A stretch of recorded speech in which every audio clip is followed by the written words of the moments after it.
this is a 6-minute glute sequence for you. Essentially, it's aimed at targeting, activating your glutes. There'll be a little bit of hamstring. There'll still be a certain amount of core.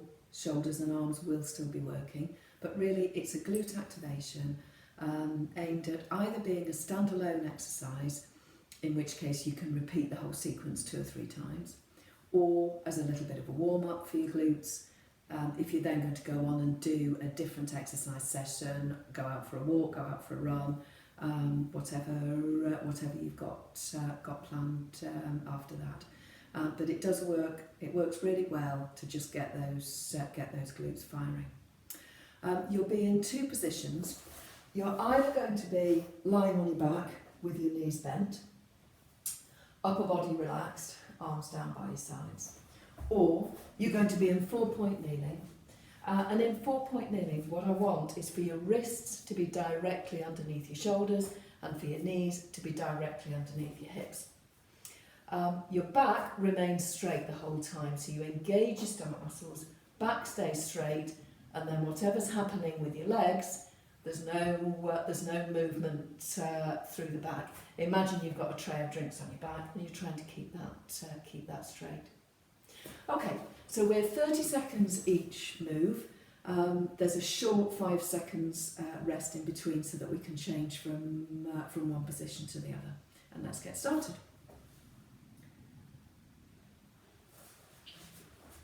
So we start with your standard glute bridge.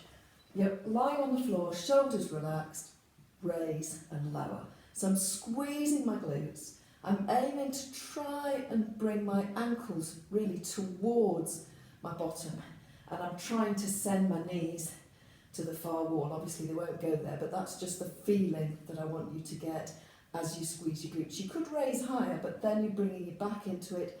I just want there to be a bottom squeeze. And if it feels too easy, you're not squeezing hard enough. Anything that feels too easy, you're not doing it right. 4-point kneeling, donkey kick. So I'm using my left leg now, lifting. I've got that foot flexed. My back, I'm trying not to make my back arch or move. So I'm switching my stomach muscles on. I'm trying to get my tummy button to spine. I want you to feel the mat or hear your knee graze the mat each time you put that knee down.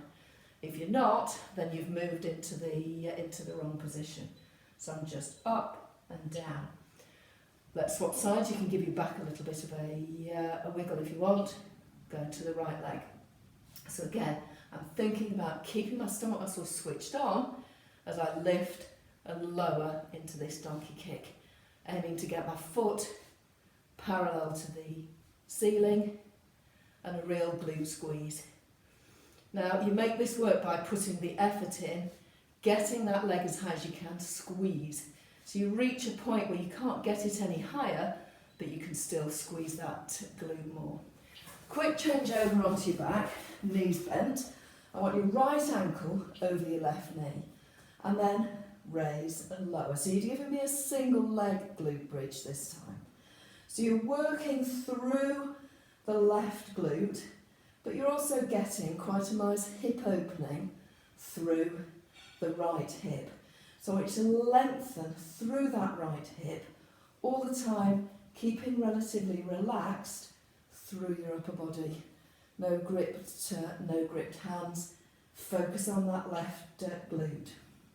Okay, I'm going to swap sides. Left ankle over right leg, raise and lower.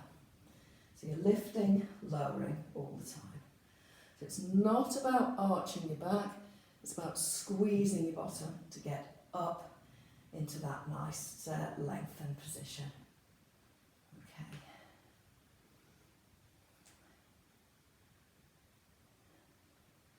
So it should feel quite a nice lengthening and opening.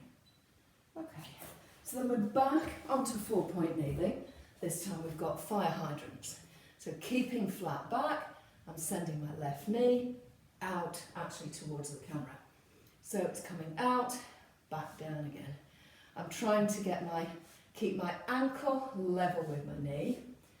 I'm not twisting over. I'm trying to keep my back level, trying to make sure that that knee brushes the mat or the carpet each time it comes down.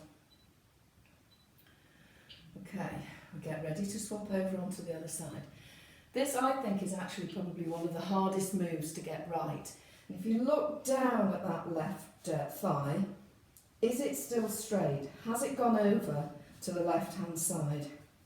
If it has, then you've changed your balance. If you can't hear your knee brushing the mat, you've gone over too far onto the left-hand side.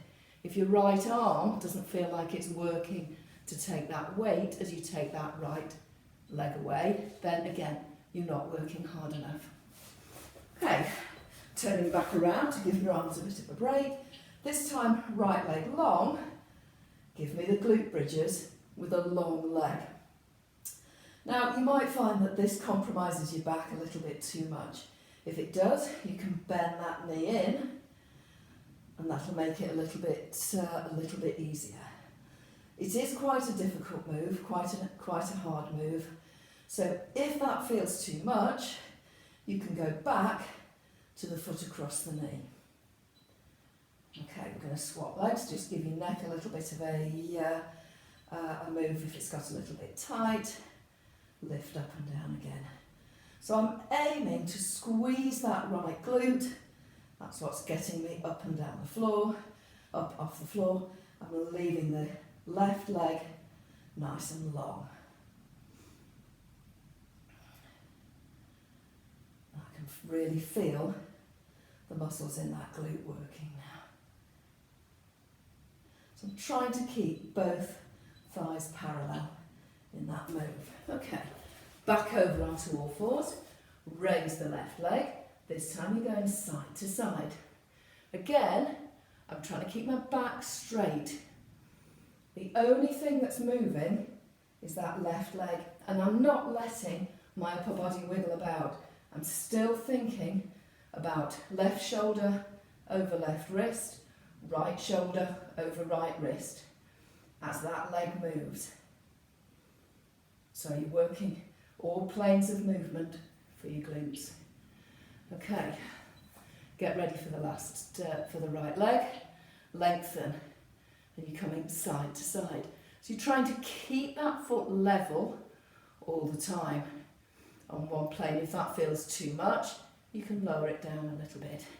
But ideally, you want it level with your back and a limited range of movement through that back. It's your glutes and through into your hamstring that's working. Okay, legs a little bit wider. I want you to come into pose of a child just to rest. So send your arms long, forehead down to the floor, a little bit of a wiggle through your hips, and lengthen that lower back, lengthen through your glutes. So we're going to spend the next 30 seconds just thinking about length through that lower back, lengthening through the glutes that you've just activated. Obviously, if you're going to repeat this, you don't need to stay in this for the full 30 seconds because you'll want to get going again. You can either do it with the timer. Once you know the moves that you're doing, you maybe want to ditch the timer and go for 10 repetitions, 15 repetitions, 20 repetitions as the strength of your glutes